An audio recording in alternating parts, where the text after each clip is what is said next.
All right, we are now off mute, so we can officially start. My name is Kanik Aguirre, Chair of the MVTC Legislative and Policy Committee. Welcome to a July 11th joint meeting with the WMATA Policy Committee. And I'd like to note that we're starting at 4:32, and this meeting is being streamed live via MVTC's YouTube account, and staff have confirmed that we have a quorum for both groups. Any commissioners that are not part of a committee that are just joining us? Yes. Mayor Reed? And Secretary Tonis, yes. So we have a robust discussion ahead of us, but before we get started, I'd like to turn it over to our MVTC WMATA Committee Chair, Mr. Welch Hawthorne, for our next two items. Thank you. We have one administrative item on our agenda, and it's approval of the May 16th Joint Committee meeting summary. Does anyone have any changes to that meeting summary? Okay, no changes. We'll consider the meeting summary as accepted. All right, on to item 3 on the agenda.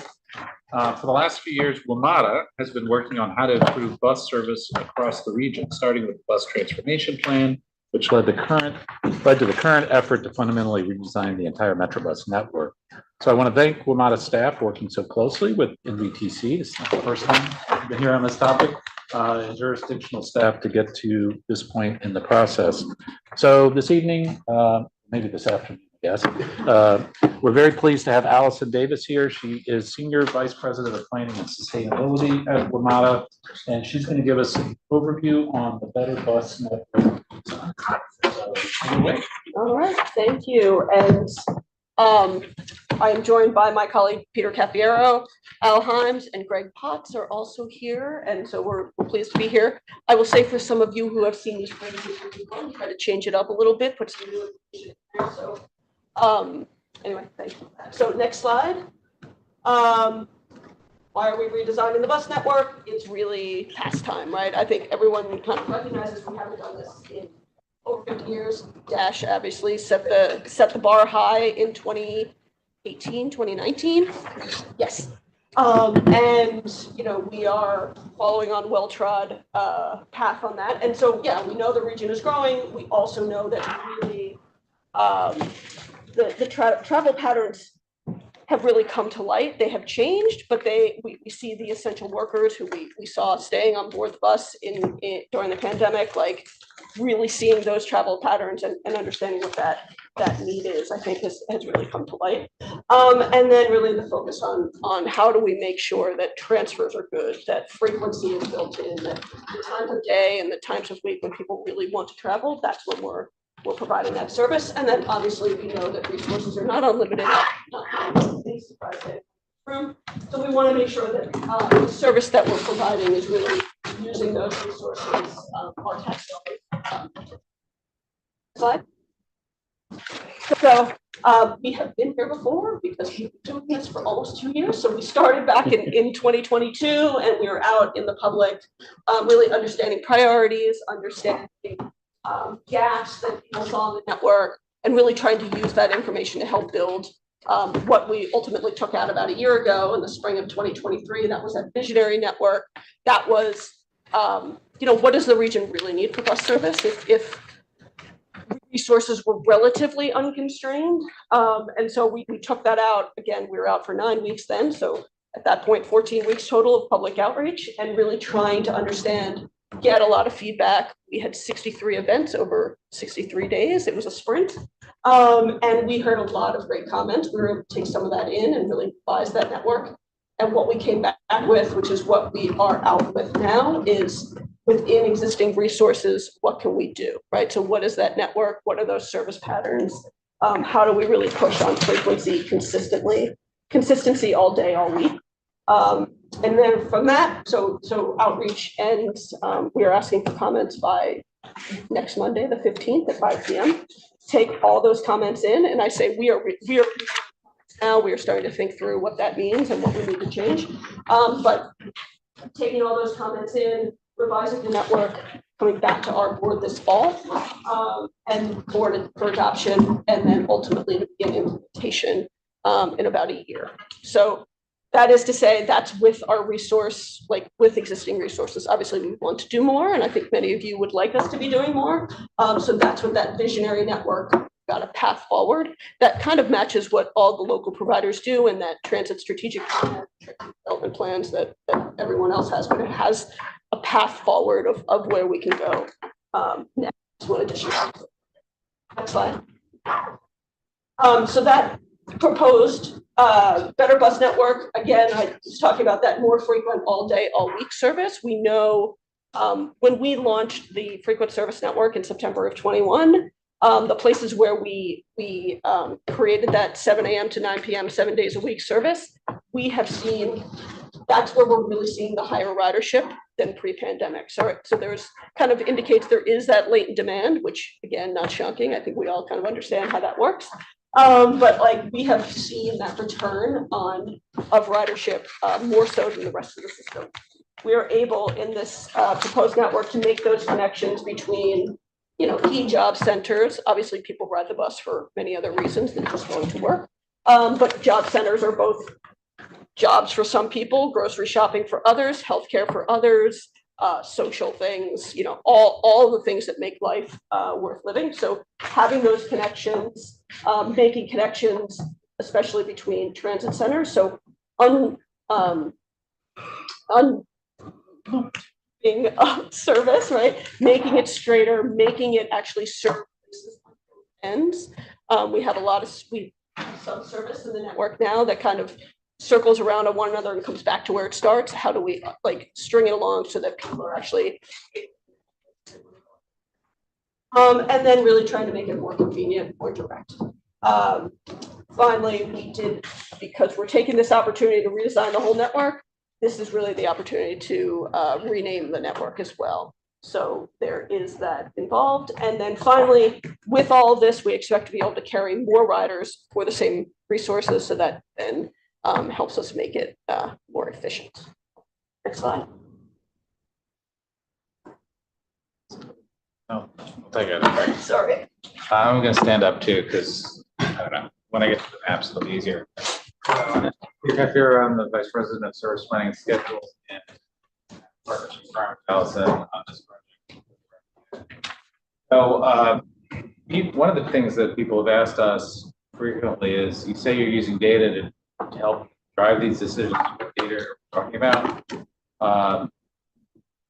Surprised probably to many people in this room some of the data sources, but just to review, we know our own ridership, so that's a good place to start.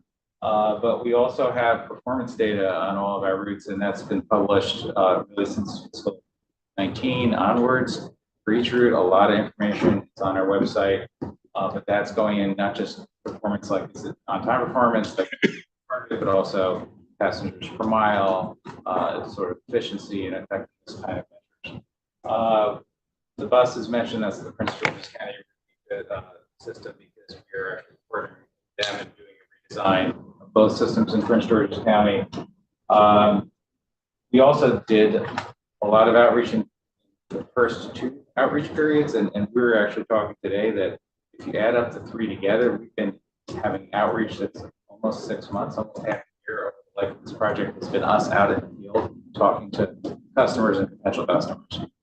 A lot of data from COG, our bus surveys, but also this here we purchased location-based data, which is basically tracking everybody's cell phone around from pre-pandemic, fiscal 19 data, and then the latest calendar 19, I should say, and calendar 22, which is the latest available planning for the network that's out now.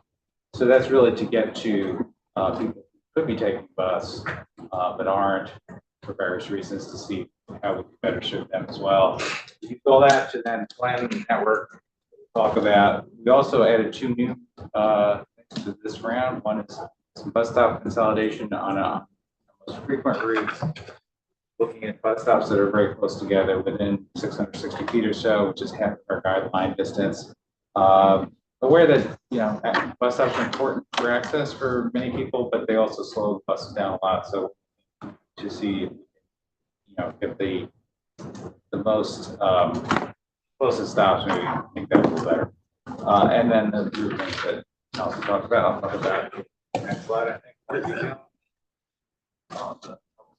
So, as Allison mentioned, we came out first with a visionary network. That's what we think ultimately the region needs. That was 30 more than what we currently have. Clearly, from a money perspective, not feasible right away, but even if the money was there, we don't have operators, et cetera, to do all that. So we want to move forward with what we can do with our current resources, but that's not everything.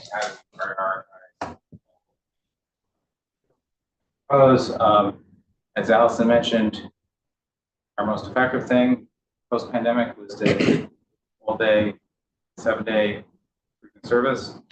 That's been driving our ridership growth. So that we're now literally on all days now, 2019 or higher levels, and just to remember also that prior to the pandemic, we were declining a couple percent every year for decades. So there's really a big turnaround here. So 7 days a week, we tried to do where we could. We had to make a choice. We leaned into where equity-focused communities are, so communities with higher percentage of minorities, low-income, elderly, disabled populations. And then, as Allison was talking about, try to untangle some of the knots where we had groups really taking crazy paths. But that did mean that some areas in our proposal are a little less frequent in the rush hours if ridership has to come back there. Some parts of the region where we really didn't see potential for growth, we are discontinuing service to, and then some people will have to walk farther to a bus stop, either for the consolidation or in some cases, there's two routes very close together and we've combined them on one street to make it a more effective operation. Next.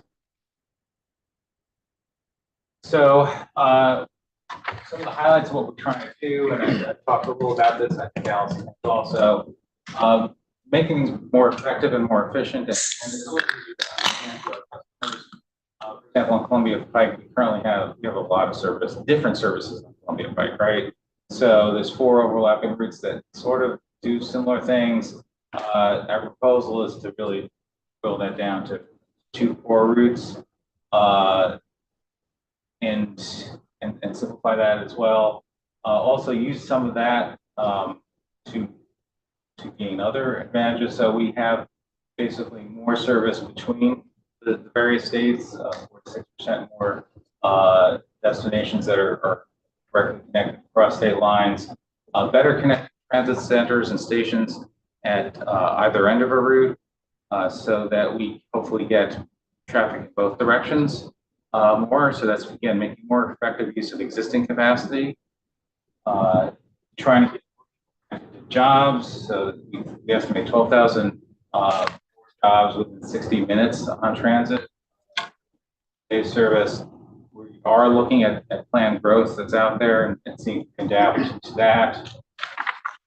Again, all together, we're getting 13,000 bus trips on top of what we currently have. In the route naming, so our route numbering naming system really started with 4 different companies, validated 1 year ago into Metrobus. Each of them had different systems, which is why you have letter and numbers on DC and Maryland side, number and letter on the Virginia side. DC itself, you have routes that are just pure numbers because 1936 they were streetcars, which really isn't a key thing we need to convey right now to the public. So changing all that would be hugely disruptive on its own, but with network redesign, a lot of disruption, a lot of interaction with customers and potential customers, changing all of our signs and maps anyway, and really wanting to convey to people that just because the bus is showing up at your stop, you got to really pay attention because it might be going a different place. So having different numbers, everything different. This is the one. We did a lot of market research. What was the best most memorable types of combinations, and we found that letter number seemed to be the thing that was most easy for people to remember. People wanted the letter to mean something. Actually, what scored highest and sounded like a good idea was something we couldn't scale up, and that was to name the frequent service routes after the avenues they ran on. I think the original thinking was in DC, there's a lot of state names, and everybody knows the postal code for Pennsylvania, so we could have a PA 1 or something on Pennsylvania, but it sort of falls apart when we have to try to do that everywhere. So where we actually sort of worked out. Arlington and Alexandria, same first initial, and also their bus networks are pretty intertwined. Metrobus, Fairfax City and County, and Falls Church, well, F, and their networks are pretty intertwined. Montgomery for M for Montgomery, P for Prince George's, and in district where a lot of routes, we're going to use D and C. And D are the routes heading to downtown, and C are the cross town circular kind of routes. So in this case, in this example, and then the second digit, first number, is really the corridor, in some cases the neighborhood. So here the A70s are north-south connections that are going to Boston. F20s are Street, Alexandria, and the A10s shown in blue here are the one corridor in Alexandria and Arlington. And the last number is the individual route.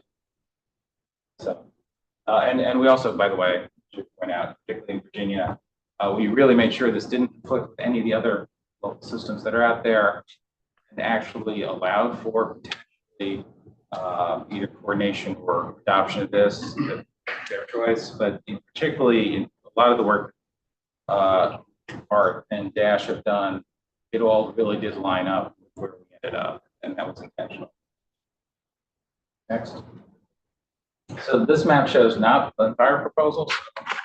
So, well, wait a minute, like what's going on? There's no bus service over here. That's not what's going on, but these are some of the new connections that we wanted to highlight. When you look at the whole map, some of that gets lost. One of the major ones, and I'll talk to that I think in a later slide also, is the A70 corridor, which currently exists with a couple of bus routes going across it, but we straighten things out at Shirlington. There's a lot of, right now that route goes into Shirlington and back out, costs about 10 minutes of travel time.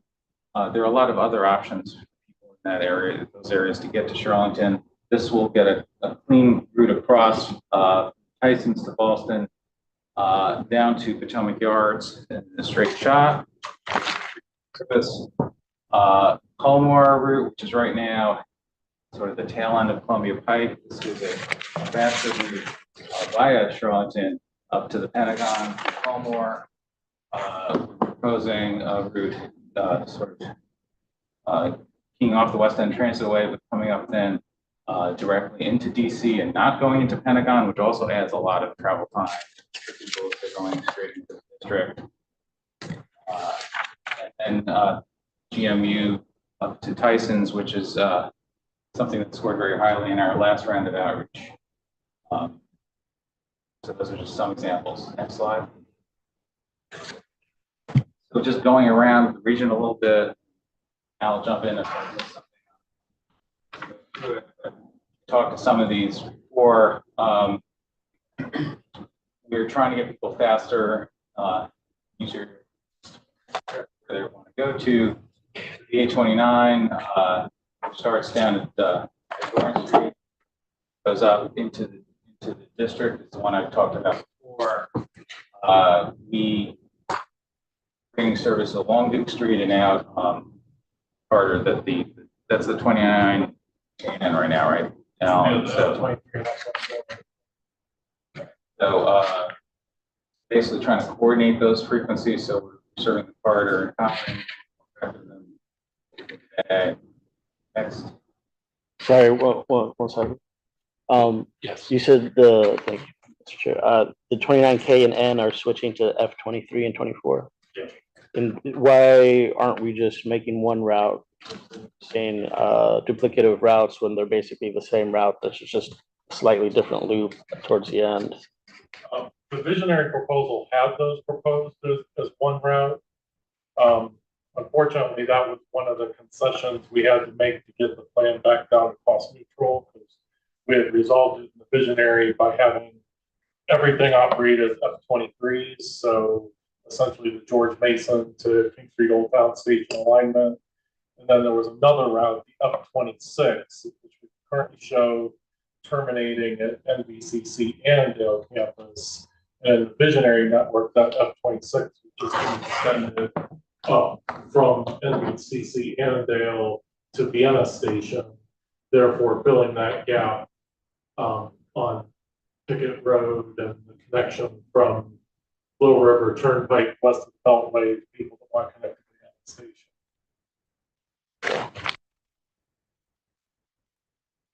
station. On this map, and these actually, these maps are some of the neighborhood summaries that we have on our website. They are our attempt to be able to calculate statistics by neighborhood. We are forced into the awkwardness of census tracts, which don't line up with what I would think of as neighborhoods. So some of these cut, and they certainly don't line up with where bus service is going. So some of these are a little strange, particularly this one, where a lot of the routes are really cutting across that sliver out there on the west side of that highlighted area. But I talked before about the A70 coming into Potomac Yard as a clean shot across the road. The A71, which is a Boston Street Station, improved service and frequency. Talked about Hillmore Pentagon City as well. We are increasing. That also allows us to have longer weekend service span in South Maryland than at the 840, which is the route that connects Burlington down into King Street, which is new. Oh, the A71. A71, yeah. So that's a neighborhood that you can only see King Street, but you can't get there on a bus. That other examples throughout the region, but that's in Virginia where we were able to do that. And I mentioned this before, so next.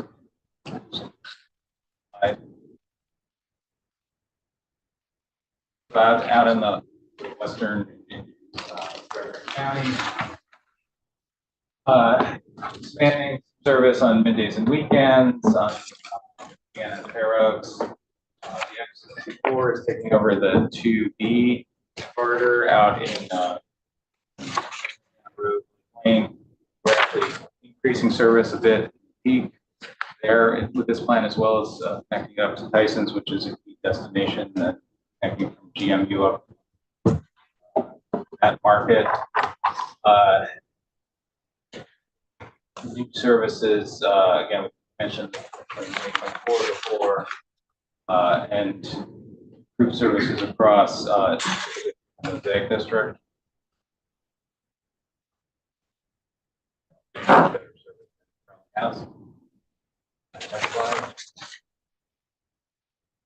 Okay, so we are, like I said, we are wrapping up our outreach. We had really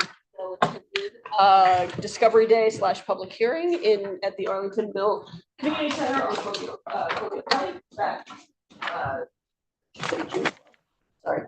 Otherwise that would be tomorrow. But the and we also had some virtual public hearings. We've been trying to consolidate or move the public hearing process as part of this outreach effort, so that all comments that we get are part of the public record.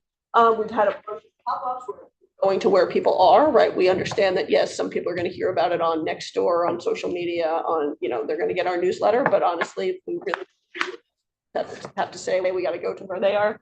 And then we were also at the MVTC Innovation Summit back last month as well. So thank you for having us there. And then we've also routes where we have we are proposing changes and we haven't necessarily heard many comments, we do ride along. So we put 2 people on board the bus and actually ask customers who are sitting there, captive as it may be, but riding and answering our survey. So that's where we've done the ride alongs. Next slide.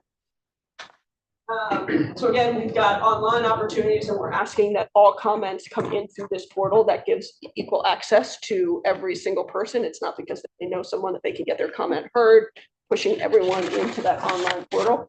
So even ones that have come into our senior leadership, we respond and say, please put it into the portal. Here's how you do it. But that's where they can drop comments, upload a letter, all of that. And again, the deadline is this coming Monday at 5 p.m. And so what does that mean next? How do we get to implement this? So like I said, we are refining the comments now. Reading the comments and refining the network now, even with all the comments that I know the comment period hasn't closed, but we are reading them and thinking through what those opportunities are. We are starting to work with our jurisdictional partners to talk through what the changes could be. So that will continue into the fall. And then we were aiming to be back to our board this fall with the network, the revised network for adoption and continue coordination to implement in about a year. All right, thank you. All right, thank you very much, Allison. So any questions or comments? Let's start with the co-chair, Gary. Sure.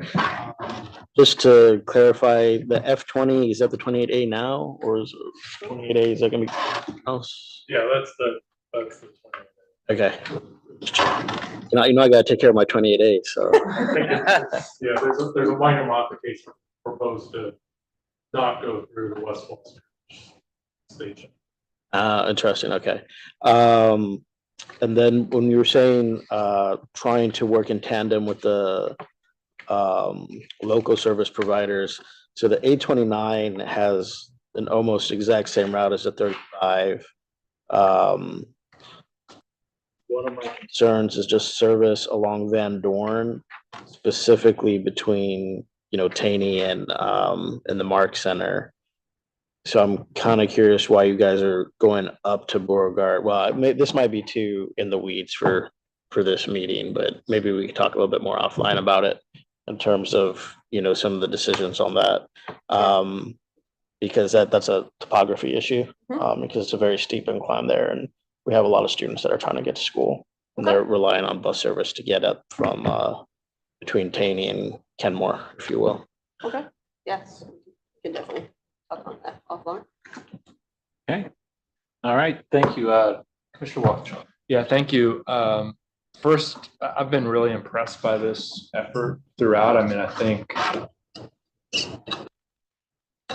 around it, the website, all very good. It made it relatively easy to, you know, share this information in constituents. So congratulations to everyone on that. Obviously, part of the challenge, and seems like, especially for those of us, you know, outside the Beltway, it is a pretty dramatic shift from service that has existed for many decades through neighborhoods to service now being just on those arterials. And, you know, I think we can all understand the efficiencies that come from that. Obviously, there are winners and losers in that trade-off, as you point out. And the website is so good, I was able to go into the trip planner that you have and put in a trip that I used to make from a neighborhood in Springfield that I lived in to the Rayburn House. Glad I'm not commuting there anymore for a lot of reasons. But there was a bus stop on the corner of the street in that neighborhood, 2 minutes from my house, that my neighbors and I could walk to. And that was a 61-minute trip, or is a 61-minute trip with the existing network, and would be a 73-minute trip with a 3/4 of a mile walk in there under the Better Bus network redesign. So for those folks, obviously this generates understandable concern. I guess the question I would have is, for all of those instances, are you able to model the impact on ridership. In other words, you presumably lose some riders who no longer have a bus stop in their neighborhood, and presumably you gain some riders with better service. Are you able, route by route or stop by stop, able to make the case that that change will generate more riders? Or is it more holistic? If we have a network that delivers this kind of more rapid service, we're confident that overall there will be more riders. So for us, it's more on the latter. It's not like we've modeled each of the, how many other 150 routes to know, because it is that interconnected system. And it's also, they see transfers that you didn't have to make, because we're trying to make sure, thanks to many people around this table, we were able to get rid of that transfer penalty that we used to have. And so we have the free transfers between bus and rail now. So we're able to kind of maximize use of the full system.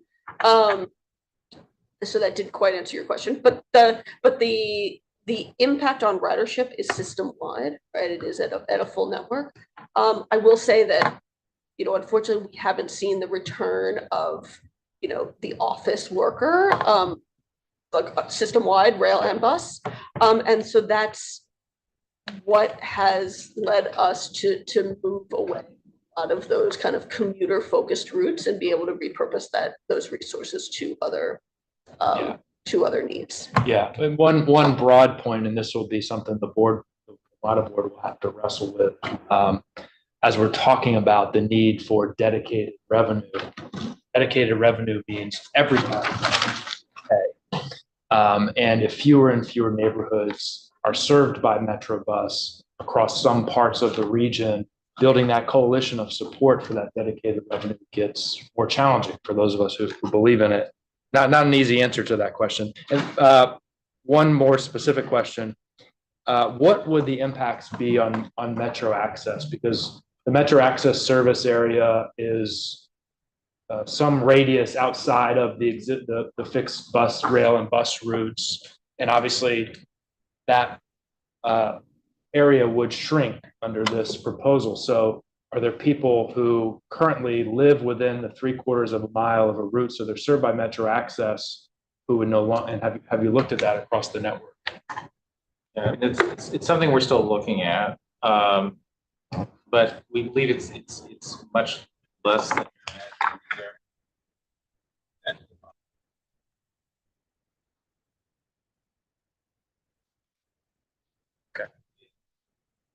So if there's a Fairfax connector route that Pulling out of some areas, but I mean, my recommendation to you onto the board would be to make a commitment early on that no one's going to lose Metro access service as a result of this. I would just make that a starting point. I don't think that's a battle that you want to try to fight. Peter. yes.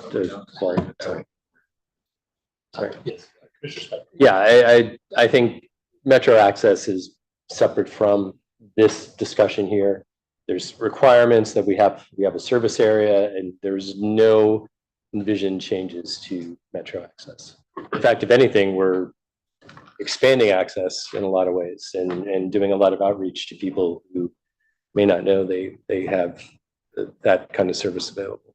Okay, I just say, Yeah. I mean, absent a Fairfax connector route in the neighborhood I just described, there are people who are today in the Metro access service area because they're close to that route, the existing route, who would no longer be within 3/4 of a mile.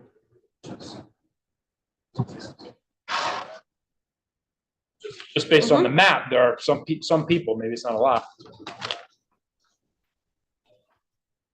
But that's not the intention. Yeah. But And it's not. Yeah. Yeah, it's not going to change I think you might want to clarify that because it is on the website. Yeah, and there are people who are already raising. Yeah, we should. Commissioner Gar. I'm curious. How do you get the information out that this route that you used to call the 64A is now called the 25B? Or what, how are you, I mean, that's a big communication plan that make that, because people are pretty used to their routes and suddenly it's about. There absolutely will be. So we haven't started that yet because we don't have the adopted plan yet, but that's not to say that that work isn't already happening about what is it we need to do? How do we communicate? How do we tell that story? Because it's bus signs, it's maps, it's literally going out and standing at bus stops, and transit centers and everything, and getting that word out. One thing we have been doing, you're not the first people to do this, right? So to implement the network, we've been having a ton of calls with peers who have done this. LA County Metro, Boston is doing it, New York has done it, you know, New Jersey Transit's doing it, Philadelphia's in the midst of doing it, obviously Dash has done it. And like we've had calls kind of periodically throughout this whole process, because up until about 6 months ago, we couldn't quite get to the thought of implementation, right? We were still focused on like, how do we get to something that we can get past, right? So now we're starting to say like, all right, we can get there. Now we start thinking about implementation. So we're having these conversations to really understand what worked and what didn't from our peers. But it will be a large communications exercise starting hopefully next May if we want to be implementing in July. Because people won't be paying attention until like, I assume for a while you probably have double signs. My guess is that that's what you do. You just have old and new. Is you end up with you put up signs early on saying beginning June 26th, things are changing. Here's the website. And then as we put in the permanent signs, you make some systems cover them up and then take the covering off as you get on the implementation date. But yes, that is a process. And to add to what Allison said, we realized we couldn't wait till the fall when this was approved by the board to begin planning that. So we know the order of magnitude of the changes now, or to just, we have a separate team that's really working just on implementation while we're still figuring out what the it actually. I assumed that you were working on it. And then I won't be here, but this discussion here really brings up the issue of microtransit. I have visions of little automated little things going through neighborhoods, getting to the bus stop, right? I mean, they exist. I've seen them. Or everybody has a scooter and they just scoot their way in and can easily get on and off the bus. I mean, I think that's probably the next thing, but that's a sideline for now. All right, thank you. If there are no other questions, 28 AM.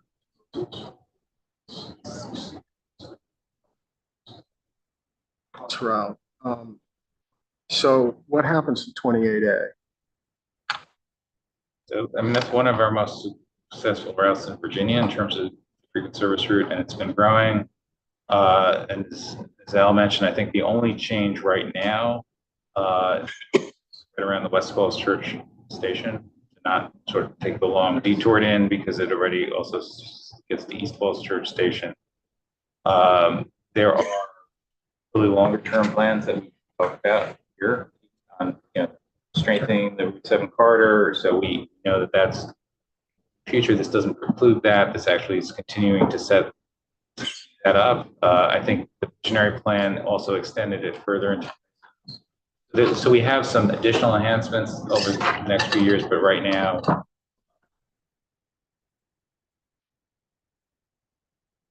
I would say we learned a lot about that route through the Route 7 study that NVTC has been leading over the years. And there were some changes that we made back in 2022 to reflect things that we've learned through that study, and we'll continue to incorporate more things that we've learned through that study. And the response to what we did in 2022 is, the 28A is one of the 3 routes that have the best performance over what they did pre-pandemic because of adjustments that we've made on that route. The other 2 are great example. The only comment that I'd make is I would ask specifically when you meet with Falls Church City staff, if you haven't already done that or into.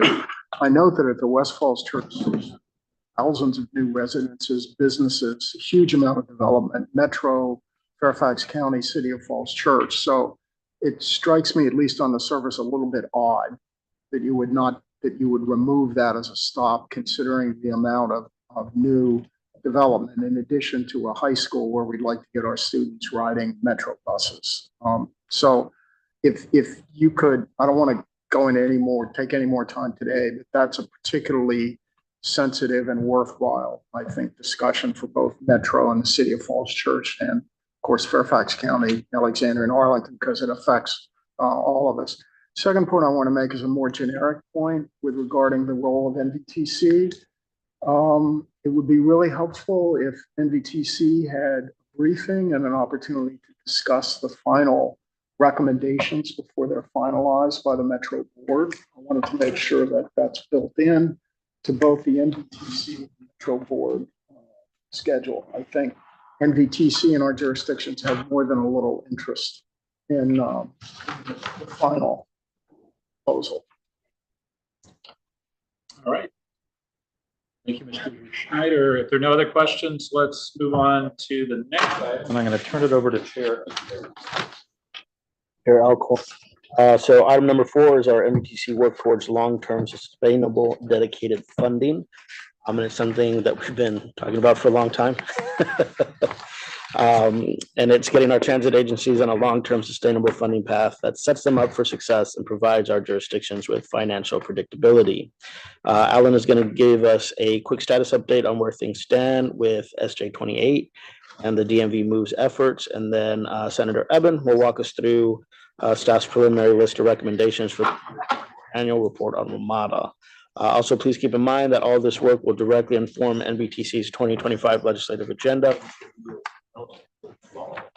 So, thank you, Chair Gary. Senator Eben, you're not on the hook for these slides. We have a couple Adams here, so you're off the hook on doing any presentations tonight. So Adam Ayer will take, I apologize, Mr. Chair, I should have been more clear about that. I'll put next last name next time. So, all right, as Chair Gary said, we've been talking about this for a while. One of the things I want to do is step back a little bit and frame a little bit of kind of the short term, what we're working with, and a little bit of the time frame over the next couple of years and how all these things kind of fit together with SJ 28 DMV moves and all the other work, but also framing it in kind of the more immediate sense of what's happening with funding at our different agencies. So we put together this great kind of timeline that looks out basically over the next 4 fiscal years. I'll walk you through one by one because you're going to start seeing this map over and over again in a lot of different places as we try to frame the challenges we have. So over the next 2 years, we'll start with Metro. A lot of the work that happened with the General Assembly and with the Metro Board and folks all around the region, we were able to get 2 years of additional subsidy. Thank you to the General Assembly for that to keep things going, a suspension of the 3% cap that allows us to do and make some of these really important changes we need to do with Metro. You just heard about one of the things that will get incorporated into going forward. We have 2 years of kind of a window to look at examining and fixing the problem over a longer period of time. We kind of call this our overview of the different fiscal cliffs, because at the end of the day, we've got through FY 25 and 26. We hit FY 27. If we haven't got long-term sustainable funding, we're back to the same thing where we were at the beginning of this fiscal year. So that's on the operating side of things. We're working through that. A lot of work's happening going forward. On the capital side, again, there's the same challenge. 2018, we were successful in getting long-term dedicated funding for capital, but Metro's been doing a great job of spending that money, getting out there, rebuilding the system, making it reliable and useful.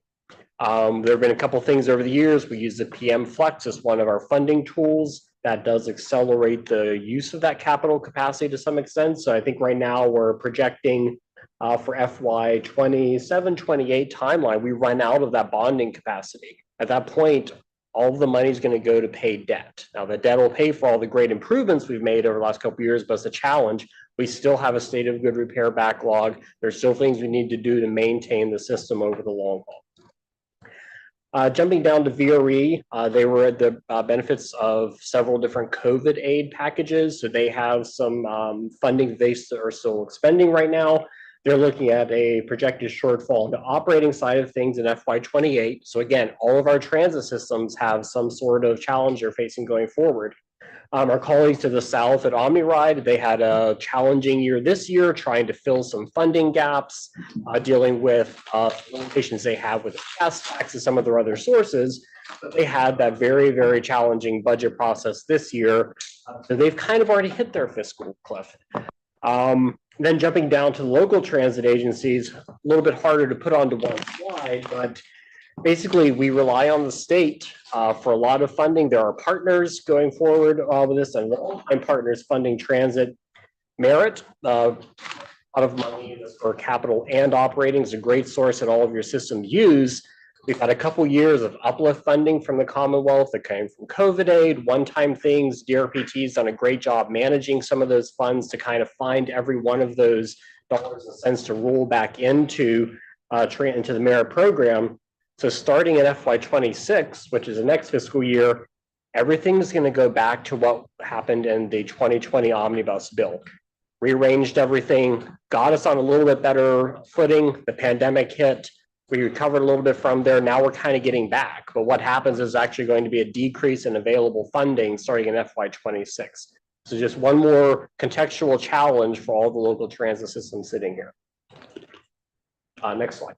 So you're going to see this slide several more times over the next several months as well. There's a lot of stuff going on. MVTC is right here in the middle of it. We're working on making sure that we're heavily engaged with some of the members here around the table at DMV Moves, SJ28. The first meeting is Monday at 1 o'clock. So several folks will be down there to talk about the meeting, the information out there, kind of level setting on DRPT's program, about what they're funding, their different programs and federal programs, and then talking about how Metro and other transit agencies are funded here in Northern.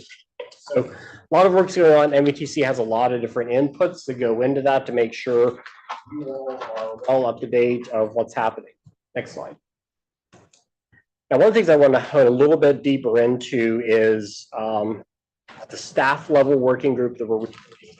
All of you are doing all the work at the elected level, at the staff level. Great team here. You see a lot of folks here. Everybody from all the jurisdictions are well represented. We talk to them about this stuff probably on a daily basis. But what part of what we're doing is being a resource for your staff so they can then take back and brief up to you all to make sure you all are well informed. We're well informed. Northern Virginia is talking as a consolidated region. We're talking with one voice. We're working out some of those challenges, and we're going to be doing a lot of analysis as well. Some of it may come at the direction of the commission. If there's requests from SJ28, DMV Moves, a lot of different places. We're open to being that resource and helping move forward, but also communicating very much down to the staff level so everybody's informed. Next slide. So the DMV Moves, that is one of the bigger things that's kicked off recently. Several folks here are sitting on that. This is kind of a quick snapshot of what they're trying to do. The intent of that is what is the vision for the greater DMV region for Northern Virginia, Maryland, and DC? There's already had a couple kickoff meetings back in June. There's a government Partners Advisory Committee met one time earlier this month. There's another one that's coming up actually next week. So a lot of different meetings next week on this topic. We're heavily engaged in that as folks are here as well. We just want to make sure that we're keep you up to date as we hear things. We'll be feeding that back because things aren't happening until next week. I think at the next commission meeting, probably is the next opportunity to kind of brief out or ask any questions about what's happening. And then this is SJ28. As I mentioned, we'll be down, and several of us will be down in Richmond next week to talk about that and get things moving. These are the folks that have been appointed on the actual subcommittee itself. There is a technical working group that is there as well. We're starting to fill out our roster, make sure all of our agencies are represented. And if every agency isn't there, MVTC is there to make sure the voices of all of our local transit agencies, they have a voice to feed into the technical work that's going to come down from the subcommittee. So that's a lot of stuff. Like, unfortunately, not a whole lot of new information to share yet, but we are working very closely with folks to get ready for next week. And I think we'll have a lot more to report back next week. So I want to stop there before we jump into the annual report, Mr. Chair, to see if there's any questions. I just want to put Senator Eben on the spot. Any questions from the group right now? Status of the $500,000 for the study, for the contract study. That money was in the way it was put in the budget, it was sent to Metro, right? I don't think Was it? Yeah. Yeah. Greg saying yeah. Oh, sorry.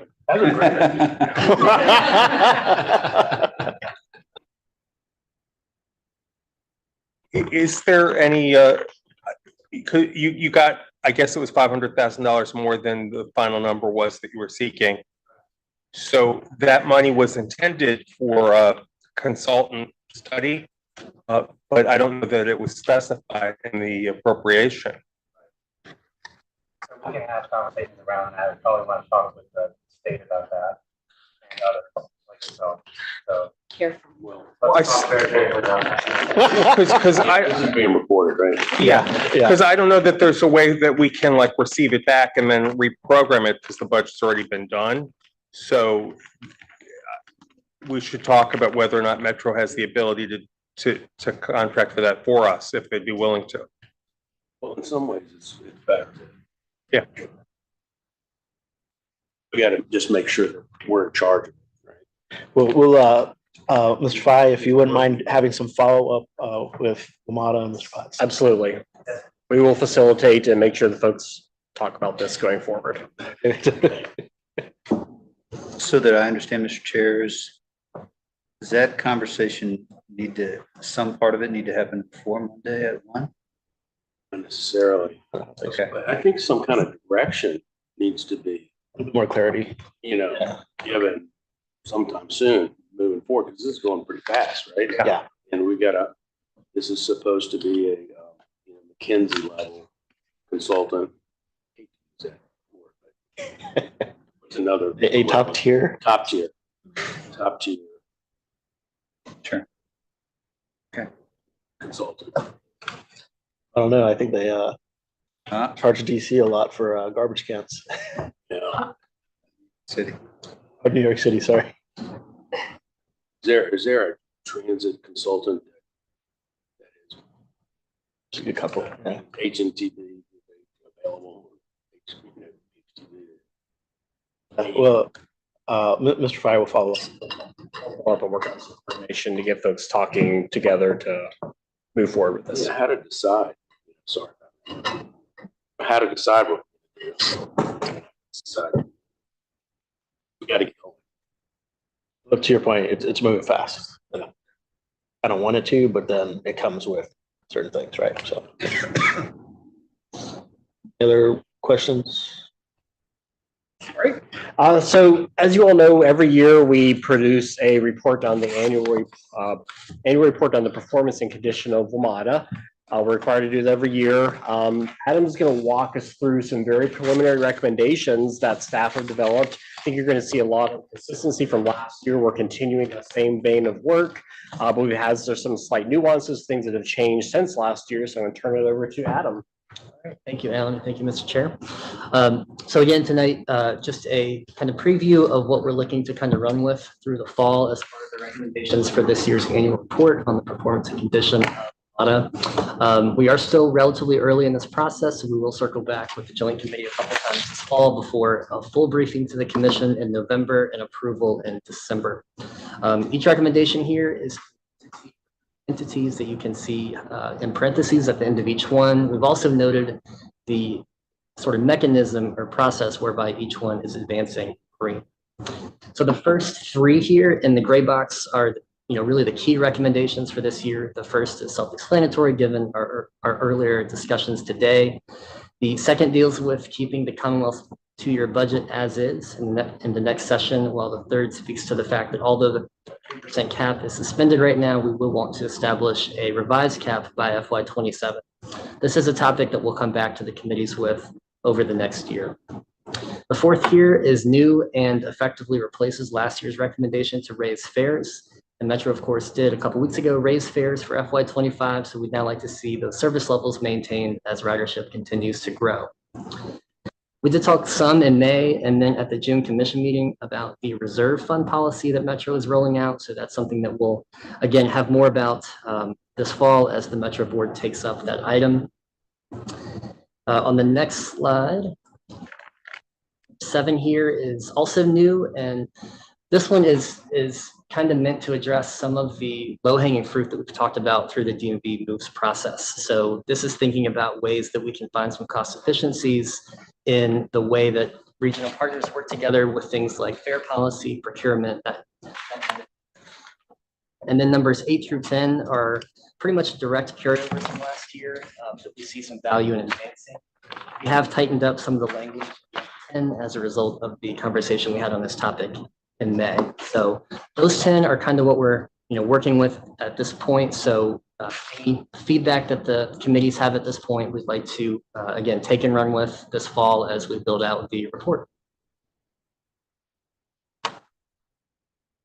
Mr. Snyder, please. So we just heard a presentation on Better Bus, and I think we need to make sure that we have an adequate voice in that program before it's finalized. And so there may be something in our annual reports.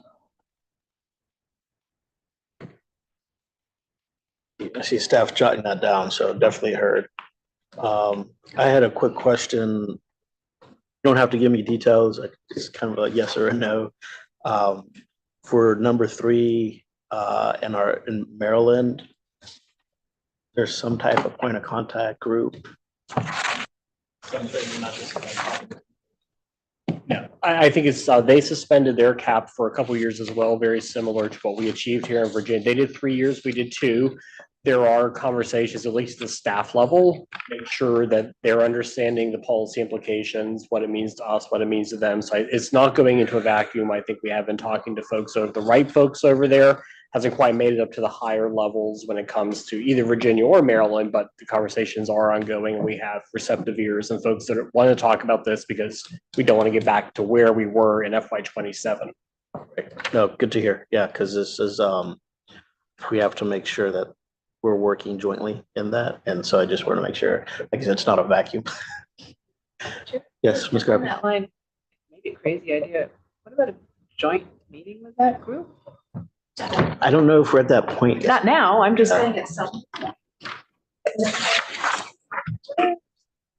Essentially, I think the only issue is identifying sometimes the folks on the Maryland side, but Senator Evan, that Adam's nodding his head, so, it's Well, just a thought, right? there is the COG or what's called DMV moves. yeah. So I think, Right there. and I think the SJ28 or Joint Study Subcommittee, where I'm going to talk on Monday about having our future meetings in Northern Virginia, where it'd be easier to invite people from other jurisdictions to just come across the river and join us if it's here. Yeah, great.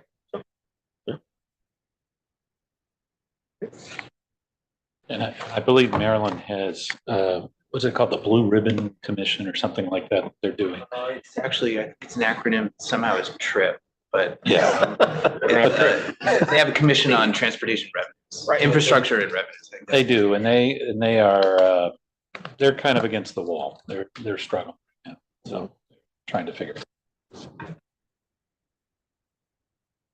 Chip, what about DC? We heard anything from DC? DC does not have a cap right now. Maryland and DC Maryland and Virginia put that in several years ago. DC never did that. So, but at the end of the day, the implications of the cap, because of the way it's been structured and how Metro was forced to do it, there is an impact on DC. I think that they're open to that conversation. We've talked to them at the staff level as well too, because it impacts them. And we want to make sure going forward that whether it's a cap or are there other tools out there to help manage costs but keep things going in the right direction, what does that look like? And I think we'll continue that at the staff level, and there are opportunities through these different efforts to elevate that at the right time. And staff, let me know if I'm way off base, but I think most recently when DC was trying to make their buses fare free, they ran into some of that issue because of how much money they put in and then what the implications are for the other two jurisdictions. So, yeah, compact's not easy. Any other questions, comments? So one more section. I think we've been through all of that. Was a timeline of everything. These are all the meetings we've been talking about. So we'll be engaging with you all on a regular basis on a lot of different things. And like I said earlier, spending a lot of time actually working with your staff as well to make sure they're well informed and we're channeling everything we need over to you. So that's it.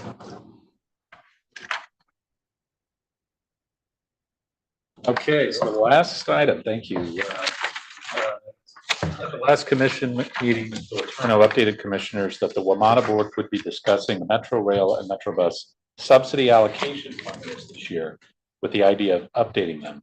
So during the discussion, I asked staff to include this as an agenda item for the joint committee. So this committee has previously discussed the shortcomings of the current Metro bus subsidy allocation formula and its previous interactions with the 3% cap. And staff today can brief the commission on how the formulas currently work and provide some staff level observations about what doesn't work particularly well and areas for opportunity for improvements. So the formulas are some creation of the WMATA board, WMATA board policy that can be updated by an action of the WMATA board.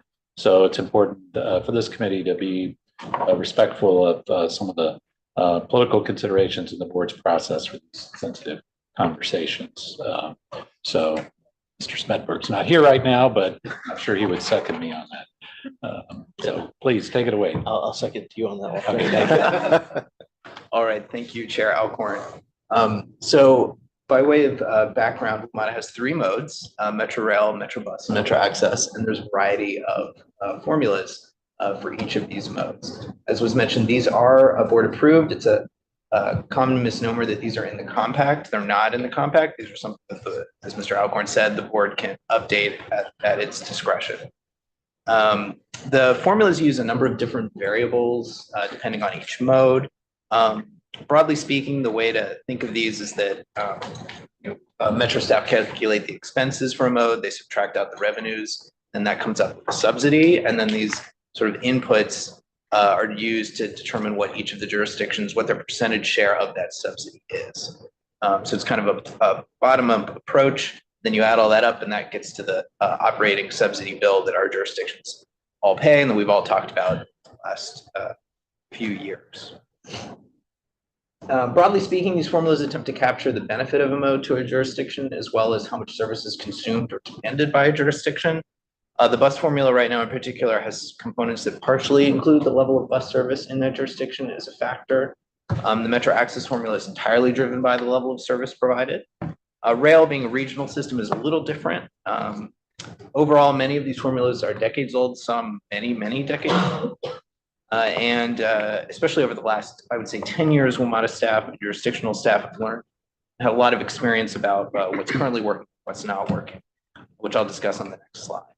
Can I ask, before you move on, I was just curious on the other slide, have those, I know they're not in the compact, but I was just curious, have those changed from time to time, or is it pretty much something that's been going on for a long time, the way they're just it's allocated? Kind of a mix of both. Rail, largely speaking, has been the same since the 70s with some minor kind of reclarifications, so to speak, but that's probably been the same for the longest. Metro Access, I think, is from the late 90s, and Metro Buses, I also think, from around the late 90s, 2000s. There's been some small additions where, for example, when Loudoun County kind of joined for Silverline, board action to pull them out of the Metro Bus formula, but that's kind of a minor tweak in all things. And actually, if I could just add to that, yeah, I think there have been a number of minor additions, a lot of Band-Aids on it. And so, and I think you're going to get more into that. It's resulted in a formula that is not always intuitive. So, kind of some distortions and disincentives that have emerged over time. Okay. Yeah.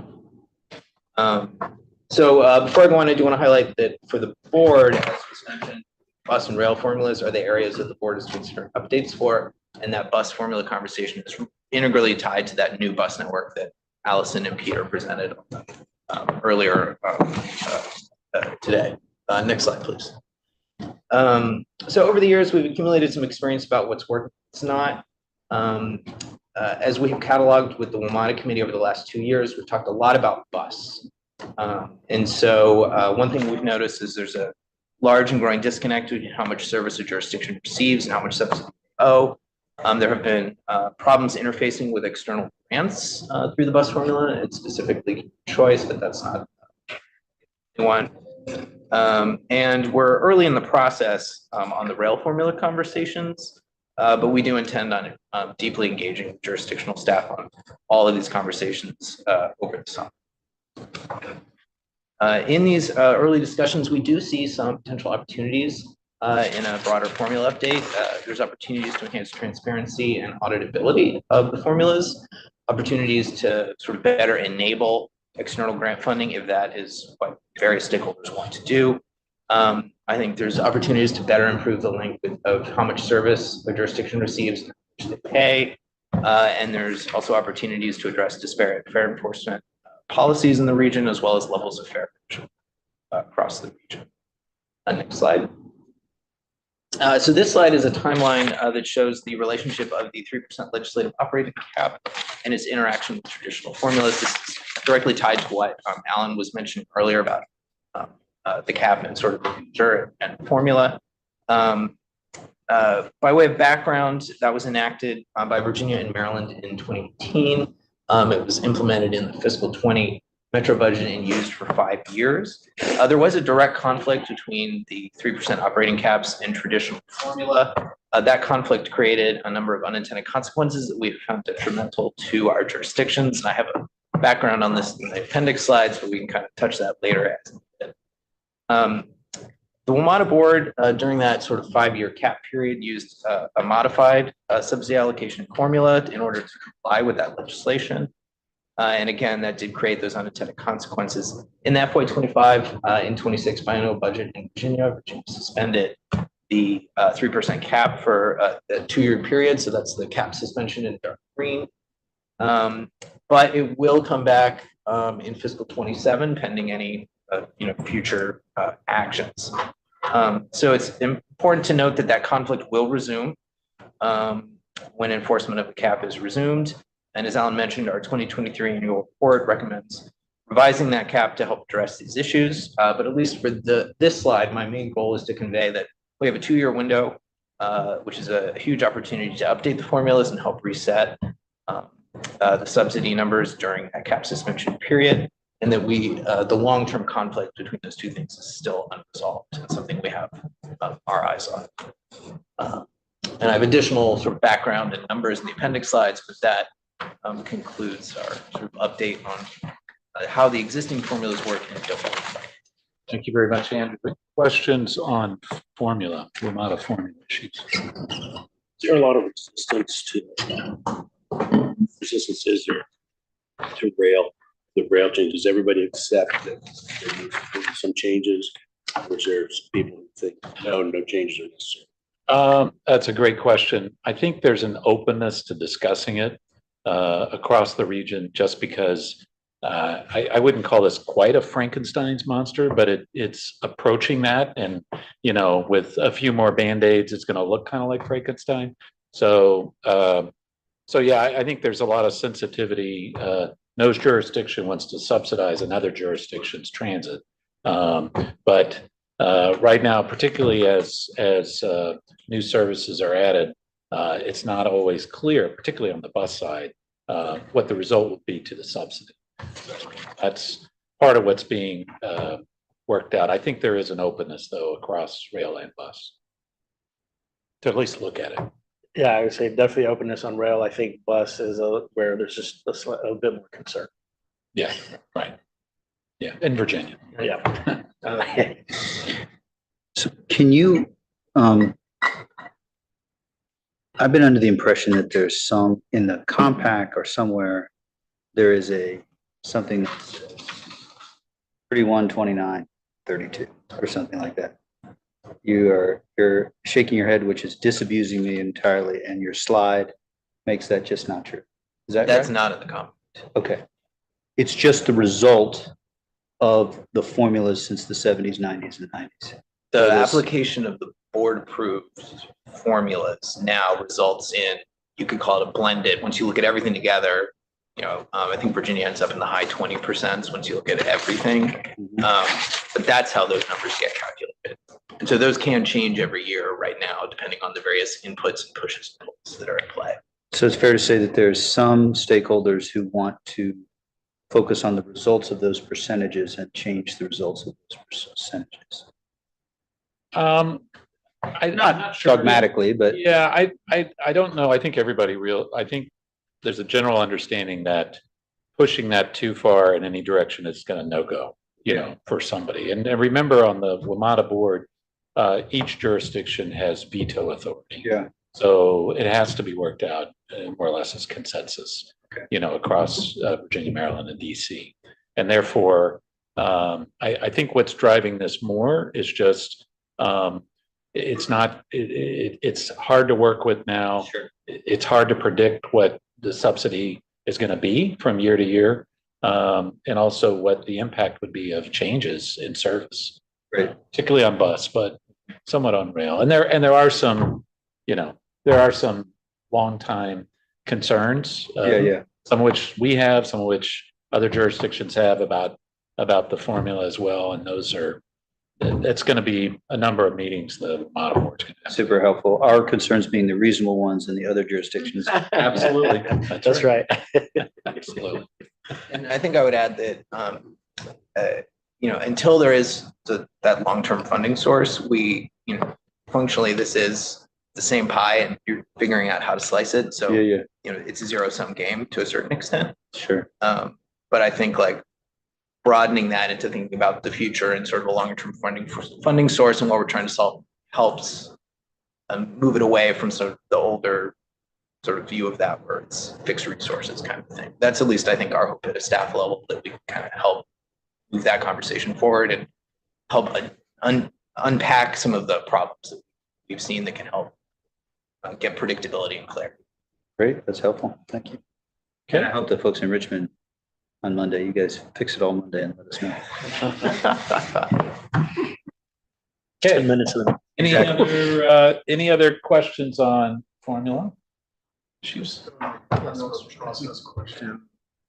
What happens next and what's the role of NVTC? And are we going to look at the final products before they're actually final? That's a great question. Yeah, my understanding is that jurisdictional staff will be brought in by the Metro staff at some point this summer. I think that's the plan.